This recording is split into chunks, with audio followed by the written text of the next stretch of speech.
Dubaydan uy olayotganingizda qo'shimcha 4% to'lov borligi haqida bilarmidingiz? Videoni yo'qotib qo'ymasligi uchun saqlash tugmasini bosib qo'ying.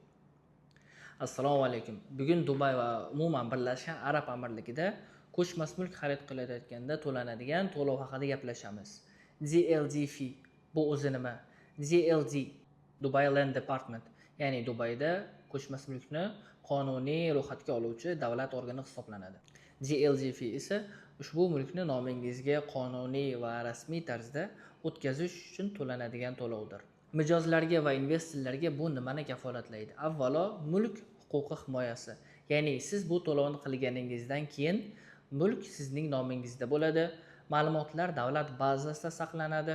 2 marta sotish yoki firibgarlik yo'llarini oldini oladi. Kelajakda qayta sotish yoki ijaraga berishda sizda hech qanday muammolar bo'lmaydi.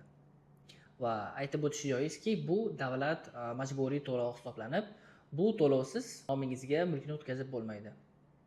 Birlashgan Arab Amirliklari o'rtasidagi farqlarga keladigan bo'lsak, Dubay va Ras Al Khaimada bu 4% ni tashkil etadi, Abu Dabi hamda Sharja amirliklarida 2% dir. Xulosa qilib aytganda, bu hech qanday ortiqcha xarajat emas, balki xavfsizlik, ishonch va investorlarga xotirjamlikdir. Agarda sizda Dubay uy oldi-sotdi bo'yicha savollaringiz bo'lsa, bemalol yozishingiz mumkin. E'tiboringiz uchun rahmat.